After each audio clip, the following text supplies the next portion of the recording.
Thanks so much for hanging out with us here on the Daily Racing Form Weekend Preview. I am Gino Buccola alongside Alexa Zepp. Alexa, Breeders' Cup 2024 is in the books, and unlike other sports, like when the World Series comes up in baseball, baseball's done for a little while. Their season has an off season. That is not the case when it comes to horse racing. We have meets that will change. There will be different racing seasons, but there's always some racing. I think the only day of the year might be Christmas Day when there's not some live actual racing here in the United States. So we're going to get right back on it. We have some action from Churchill Downs and from Woodbine this weekend to talk about, but that's a little unique for horse racing because think about it. The horses, the animals, they never take a break. So the action as far as the workouts in the morning and the care of the horses always goes on. It just makes horse racing different than the other sports.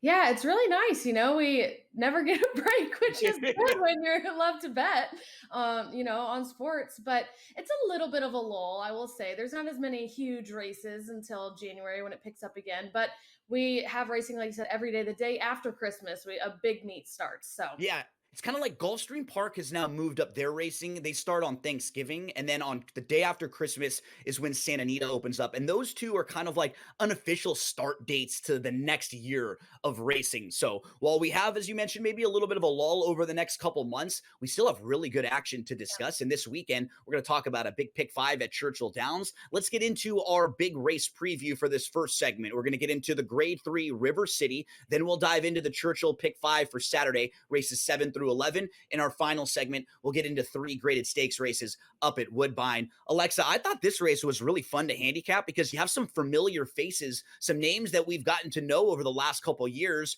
and they're not quite in the grade 1 caliber of horses because they're not really consistent horses all along. And we can start out with one like Emmanuel, who is a multiple graded stakes winner. He was a big time purchase a couple starts back by New Connections, who wanted to point him to some bigger races, but he's been a little disappointing as of late. He did face a couple of horses, though, who were running in the Breeders' Cup last weekend. Yeah, he was, kind of a big hope at the beginning of the year. I was a really big fan of him. He was actually my top pick back in April in the Maker's Mark, and he led and then faded to 5th place. And he's just kind of failed to get the job done since then. He's come up a little bit empty and flattened out in his last 2 starts, which have been under the guidance of his new trainer, Mike Maker, after leaving Todd Pletcher's barn. So I think they lost a little bit of faith in him, and unfortunately, so have I, considering how many closers we have in this field, and that is his running style. You're going to see a lot of horses in here who have kind of staked their claim, winning a big race or two some time ago, but they're just not in the best of form. A horse like Hades was the grade 3 Holy Bull winner, but he's 0 for his last 6 since then, and he'll try turf for the first time. What do you think about Hades in here? My friend owns Hades, so I'm always rooting for Hades, and he is on improving form in his last 2 starts, but it seems to me they're not quite sure what to make of him at this stage. So they're giving turf a try. Pedigree-wise, I don't think moving to turf is a very smart move. His sire, Awesome Slew, is 17% for dirt routes and only 7% for turf routes. So I think this move seems like a little bit of a desperate move, to be honest. Harlan Estate, the number 3, he's 0 for his last 9. He was behind Master of Foxhounds, the number 5 in this race, in their most recent start. Do you think he can turn the tables on the Master of Foxhounds, or do you like Harlan Estate at all in here? I don't really like Harlan Estate in here. He's never managed to pull off a graded stakes win, despite many attempts.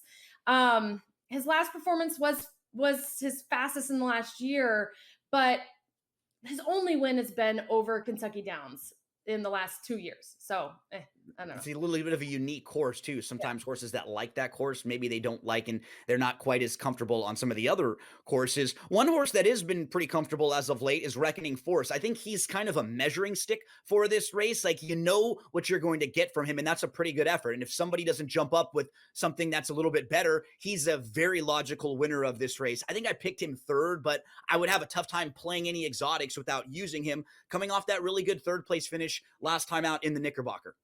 Yeah, did we decide, are we going to show us a replay for this one in the Knickerbocker? I think we showed replays on some of our videos that we have on YouTube, and I think we have the ability to go back and take a look at the grade 3 Knickerbocker and that stretch run, because he kind of loomed up with a pretty good run and just faded. Like, he had every opportunity late. I don't really have many knocks on that. I think he's a pretty good fit in this spot. I think so too. He's running his best races in the fall, which we like to see a horse kind of peaking coming into a race. He pressed the pace and still came for a late rally, and he has potential to stay close to the pace and make a late rally.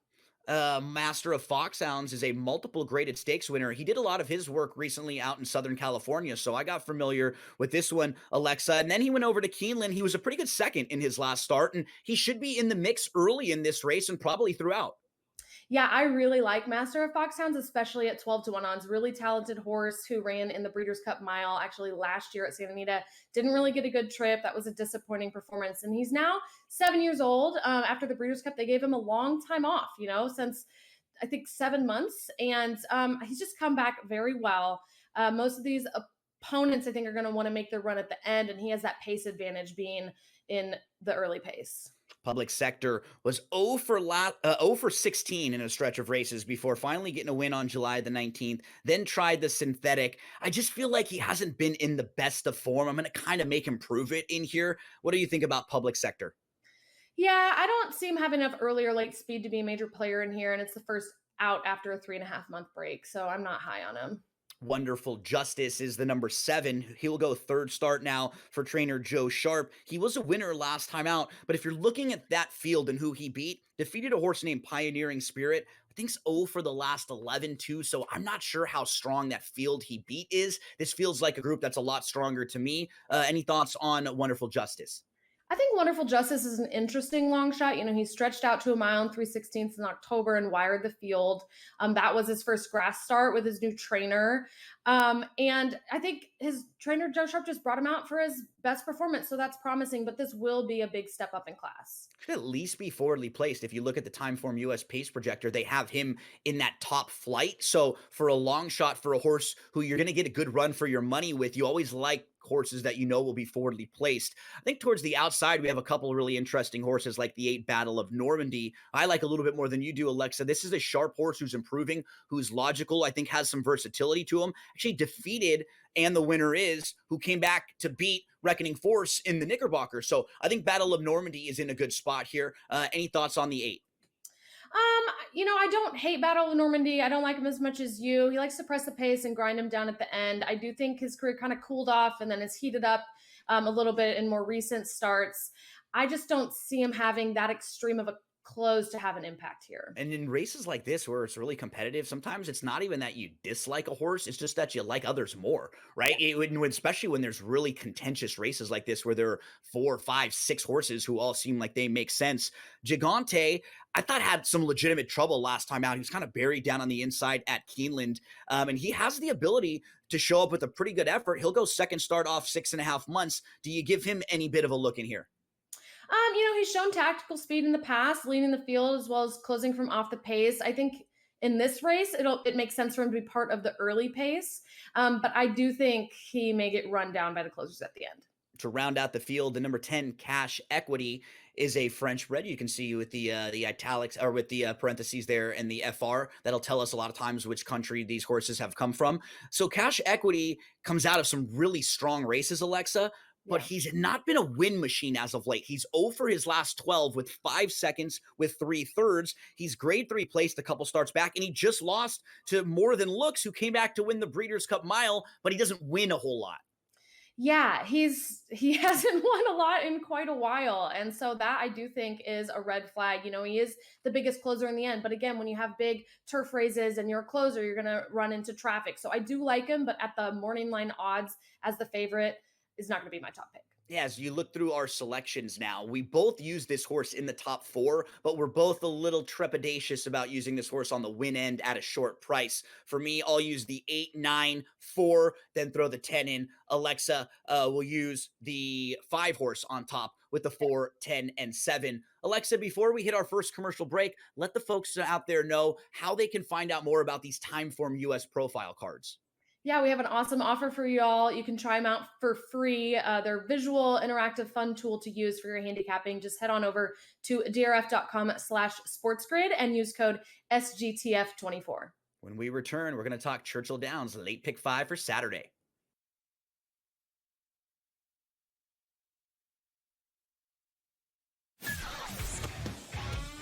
Together, both Devontae Adams and Garrett Wilson had huge nights. Aaron Rodgers loves the two big targets, and he says if this is going to happen, going to be very tough on the defense to decide who they want to go after. Adams and this kid Wilson, I won't deny what they can do, but nobody else does jack. Pharrell Coast to Coast, only on SportsGrid. Anyone that's been to a sporting event, the atmosphere before a game, I think Game Time Decisions has that same exact atmosphere. This is our arena. This is what we do. There is going to be an energy to Game Time Decisions that you will feel night in and night out. The excitement you get when you lock your bets in, when you're figuring out what you want to do, we can zone in on the biggest games each night. I want this to be the place that people come to before the games start so they feel as ready as possible to lock in their cards. We are going to hit every single one of those markets that you need to know about. We're gonna go through every single thing, and I've got a great team behind me that's gonna help me get the job done. There is not gonna be a better place, I promise you, than Game Time Decisions to get that new information, react to it, and be able to then bet accordingly. We will have everything at our disposal, and we will use that to our advantage. I'm Kevin Walsh. Tune into Game Time Decisions from 6 to 8 p.m. Eastern on SportsGrid. What can you say about Hunter?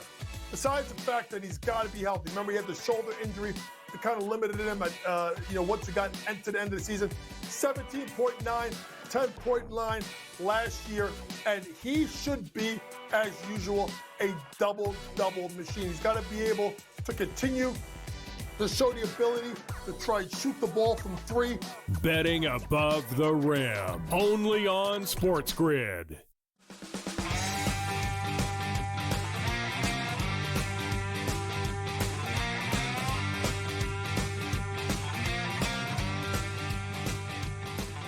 For our second segment this week, we're going to talk pick 5 over at Churchill Downs. Now, this pick 5 will be races 7 through 11 on Saturday. We just talked about race number 10 for Saturday, so we'll be able to go over that one again and let you know some of the horses we're using there. But Alexa, just to remind everyone, this pick 5, it's like a 5-team parlay or a 5-player prop parlay. We have to have the winner of every one of these, but we are allowed to use multiple horses in each race. We just have to spend more money every time we use an extra horse. And as you and I were joking about when we were putting this one together, this was the dart throw race where our best opportunity is if you and I just took some darts and threw them, because we probably have as good of a chance picking the winner that way. Honestly, yeah, I think we're using like 60 or 70% of the horses in this race. This race was so, I looked at it and I was like, I don't know who's going to win this. Yeah. Here's something line. So the first one we're going to use is the number 1, Parchment Part, 4.5 to 1 morning line. One of the most lightly raced horses in here with only 3 career starts, who won the first 2 and then had an 11-month break, came back last month and ran a losing race, yet the fastest race he's ever run. So a closer who should improve off that second off the layoff. We'll use the number 2, Game Warden, who had a disappointing, uncharacteristically bad performance, I think, last out. But before that, ran 2 bangers at Saratoga with figures that would be competitive in this field. The number 4, Baton Rouge, 6 to 1 odds in for Chris Hartman with Rafael Bejarano aboard, who has ridden him in every start so far. And this horse is just very consistent. He's been a couple lengths off of some common enemies in here in his last 2 starts, but has the talent and the speed to wire this field. Other than the 6, who actually is my top pick in here, there shouldn't be anyone else, I think, really vying for that early lead. And we'll use the number 5, Kinetic, at 4 to 1, another lightly raced 3-year-old with only 3 starts and 2 recent wins. He'd need to improve a bit, but so far has improved in every single start. And he's got one of the best late pace figures in here and likes to come from way off the pace. He came from 11 lengths back last out.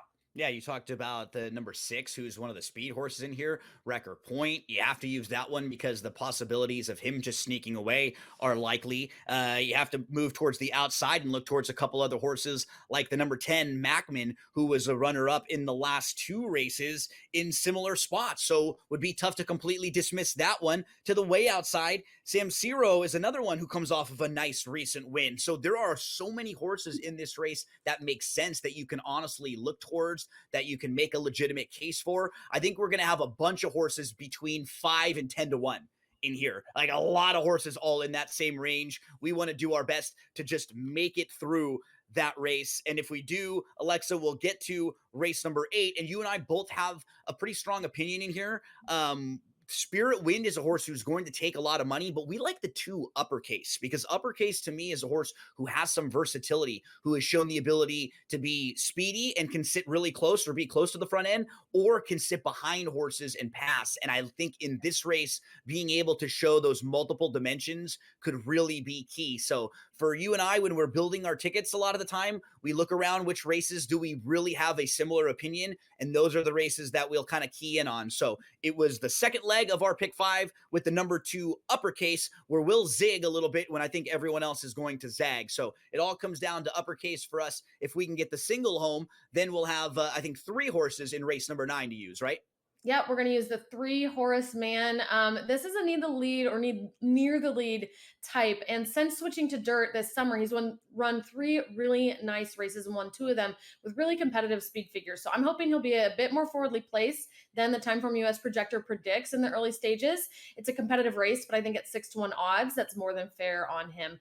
We'll use the number 9 World Record. This is going to be a little bit lower priced odds. A horse with proven tactical speed who won the Grade 2 Amsterdam this summer at Saratoga, going 6.5, and then took a step back in the Alan Jerkins against some seriously tough competition, including Domestic Product, who just ran in the Breeders' Cup. He's got 2 fast workouts, and coming into this, I expect him to be the pace setter. Kind of a fun price horse that we'll also throw in is the number 12 Gulfstream Way to the outside. This horse was just 3rd behind Bromley in a spot that was similar, and another horse who kind of has a little bit of versatility, kind of drawn to the outside, has some speed, can pass horses, will now go 3rd, start off the bench after some trouble last time out. So 3, 9, and 12 in the 9th race. Alexa, we move on to race number 10. This is the one that we did our horse by horse preview. So why don't you remind the folks out there who are the horses that we are using in the 10th race? Yep, this is the River City Stakes that we talked about already. I'll recap who we're picking. Number 4, Reckoning Force, who's been running his best races this fall and just looks to be in peak performance, as has that potential to stay close to the early pace and make a late rally. The number 5, Master of Foxhounds, my favorite long shot in the race, talented 7-year-old who ran in the Breeders' Cup Mile last year. And the number 8, Battle of Normandy, has been the favorite in his 3 most recent starts and won all of them. This will be a class test, but Timeform US does project him to be the winner. And number 9, Gigante, a millionaire for Steve Asmussen, who will be having his 2nd start off of a long layoff. So we have a couple price horses there with the 5 and the 9 who are double-digit odds on the morning line. We have a couple more logical horses with the 4 Reckoning Force, who will be one of the favorites in there. And I think Battle of Normandy will likely take some money too. So hopefully we can get through that point. We're 4 for 4, Alexa, as we move into race number 11 to try to close things out. And I think the 3 in here will be a pretty heavy favorite and a horse that a lot of people might be singled in on. And we definitely have the 3, but we'll also use another one in here. Talk to the folks out there a little bit about why we like the 3 to start. Yeah, the 3, like you said, going to be the favorite, but I think deservedly so. I probably would have been okay singling on this 3. Really consistently on the improve her entire career. They cut her back in distance for her last 2 outs, which resulted in the fastest races she's ever run. She's quick early. She should be able to grab a cozy spot up front. Yeah, she's run second 3 consecutive times in very, very logical spots. So just if she were to show up with the same exact effort, that would probably be good enough to win it. I think after you start to build up a lot of seconds, though, sometimes you have the concern that these are horses that they don't mind settling for a minor award. So it is nice that we'll also include the 8, who might be kind of a new wild card on the scene, a horse who had been running on the turf for a lot of the early part of her career. And then she shifted over and was a really nice winner when she dropped down in class. So let's put it all together. What's the ticket look like? $84. Remember, it's a 50-cent based wager, and you will multiply the amount of horses you have in each race. So we'll use 7 horses in that first one, and we'll use 3 horses in race number 9. So we'll multiply them right there. Alexa, when we return from our quick break, let's head over to one of the favorite tracks that you and I have to play the races. Woodbine, 3 graded stakes races coming up on Saturday up at Woodbine. Don't go anywhere.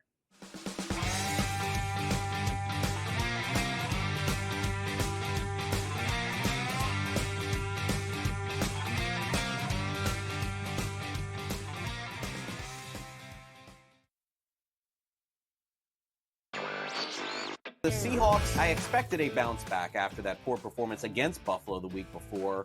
They took the Rams right down to the wire. The Cardinals are the top spot at the moment. That's not going to hold. Kyler Murray and the Cardinals are not going to win this division, but they are 5-4. After that, you've got the Rams, the Niners, each 4-4. The Niners, God willing, man. I mean, if Christian McCaffrey ever does come back.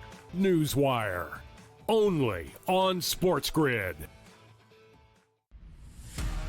Are they definitely done with Daniel Jones from this point? And any shot that Dable is off the sidelines, meaning he gets fired before next season? They have a general manager in Joe Shane. Every big move has to get approval by ownership. So look, the bottom line is they don't know who their future quarterback is past this season. Tommy DeVito's clearly not the answer. They don't have Drew Lock's not the answer. Pro Football Today, only on SportsGrid. A lot of concern, I would say, for Georgia in Carson Beck. 3 interceptions once again. His third 3-interception game in the last 5 for UGA. You can argue if they had Alex Orji as their starting quarterback for Georgia, they would be perfect and unbeaten right now just by not turning the football over and running it with your talented backfield. The Early Line, only on SportsGrid.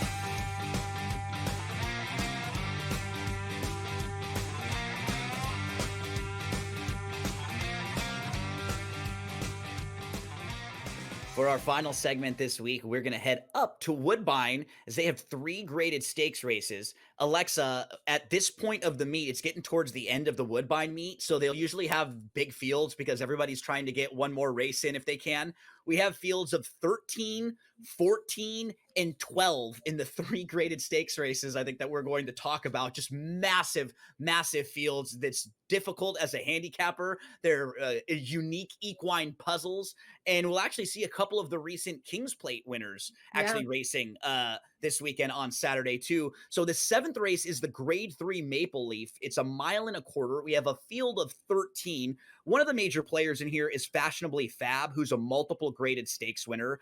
Other horses in here, like Millie Girl is a multiple graded stakes winner. Elysian Field, that's the number 6, who was the 2023 Woodbine Oaks winner and the King's Plate runner-up. I'll even mention one fun long shot, the 10, Celine Aia. Say that 5 times. This is the first time synthetic for that Grade 3 winner, who's only 20-1. Anything for Salinas. I was a big fan of the movie Selena, starring J-Lo. But Alexa, mention a couple of the horses that you like in here, because we could probably go through every horse in this race and make a case for or against each and every one of them. Yeah, no, I agree. Fashionably Fab's going to be tough. This is she's the class of the race. This is her domain. All her graded stakes have been at Woodbine that she's won. So this is her house. Millie Girl, though, is the defending champ that you mentioned her. We also have Caitlin Her Greatness, the 13 horse in here, who was this year's King's Plate winner, who loves this track, loves this distance. Definitely, I think will take some money and be part of the early speed. And then another long shot in here that I'm interested in is the number 3, Ecstasy, coming off of a win and 3 straight really good performances. Her last out was a big improvement. And she's in good form. Her jockey and trainer are winning 22% of the time when they team up, and they have an over $5 ROI. So that shows me they know how to bring in these long shots. Yeah, when you have legitimate 20-1 shots that you can make a case for, you know it's a strong competitive race. So to the outside, Queen Regent and Caitlin Her Greatness, both major players. Let's move to race number 8. This one is the Grade 3 Bessarabian. Only a field of 14 in here, going 7 furlongs up on the synthetic. The number 3, Stormcast, is a horse who's actually really fast and gets to cut back a little bit. You look at others like Gal in a Rush, the number 6, who's a Grade 3 winner. I think one who will take some money in here. Sunday shoes, footloose, kickoff. Those Sunday shoes is one that's lightly raced and can absolutely step forward. What about Love to Shop, whose multiple graded stakes placed? I mean, you can make a case for so many in here, Alexa. Let us know a few that are on your radar. Well, Love to Shop is my horse because I love to shop. But, she got second place in this race last year. And so it's coming back for redemption. Lost to A Game last out in the Ontario Fashion by just ahead. A Game's the 5 in here at 10-1 odds. Another really good price play, I think, who made a huge improvement last out in that Fashion Stakes. Jumping up quite a few speed points and stretching her out a furlong today. But with her closing running style, I think that should help. But my favorite is the first one you mentioned, Gino, Stormcast at 12-1 odds. She likes to go to the lead, and I think she should be able to get that position today. Towards the outside, Storm Miami, the number 14, super logical. Brendan Walsh has a couple live runners in these graded stakes races too. So good luck in race number 8. As we turn the page to race number 9, it's the grade 2 Autumn going 1 mile and an eighth on the synthetic, a field of 12 in here. Some of the headliners, the 1 Artie Storm, who's a multiple graded stakes winner, the 5 Stanley House. He was like a really buzzy horse going into the King's Plate last year. He was only 4-1 in the 2023 King's Plate. He's going to face the horse who defeated him in the 2023 King's Plate. That's Paramount Prince. So we're talking about some very familiar runners up at Woodbine here in this one. Yeah, and an unfamiliar runner at Woodbine that I like, though, is the number 12 Forever Super. I think this horse is going to be the one to beat. Time From US predicts him to win, has won half of his races and 3 straight, including the last 2 on synthetic on this surface, but will be his first time over this course. So, a lot in here have that home field advantage, and he doesn't. For those of you who may not know, we talk about different types of race courses. There are different surfaces that horses run on. A lot of you may know about the dirt or the turf, but there are also synthetic surfaces, just like the one up at Woodbine. They're more made for like all weather. So that way, if it were to get really rainy, a lot of times those particular tracks, they drain better and you don't have to get the sloppy surfaces that you might get with traditional dirt. So a horse who's been really good on the synthetic surfaces over like at Presque Isle, and we'll see if they can transfer that form to the synthetic at Woodbine. We had so much fun. Our time with you is just about to end. But remember, folks, we'll be here each and every Friday talking everything going on in the world of horse racing. Alexa, I always love talking races with you. Last week, it got to be in person. This week, back in our home bases. But we wish you all the best of luck. Thanks so much for hanging out with us on the Weekend Preview.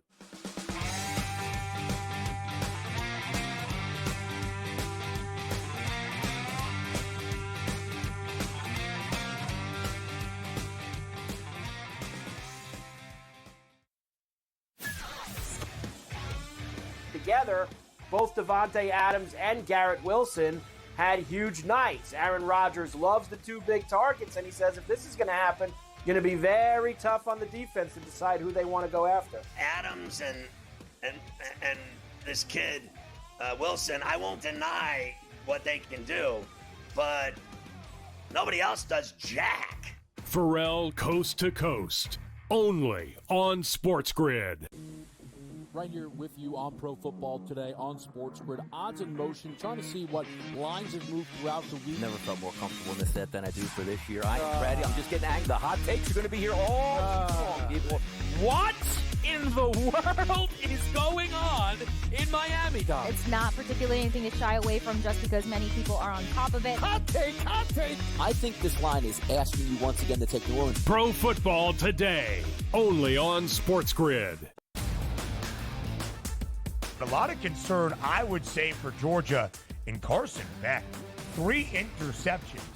Once again, his third 3-interception game in the last 5 for UGA. You can argue if they had Alex Orji as their starting quarterback for Georgia, they would be perfect and unbeaten right now just by not turning the football over and running it with your talented backfield. The early line, only on SportsGrid. What can you say about Hunter? Besides the fact that he's got to be healthy. Remember, he had the shoulder injury that kind of limited him at, once he got into the end of the season. 17.9, 10.9 last year, and he should be, as usual, a double-double machine. He's got to be able to continue to show the ability to try and shoot the ball from three. Betting above the rim, only on SportsGrid.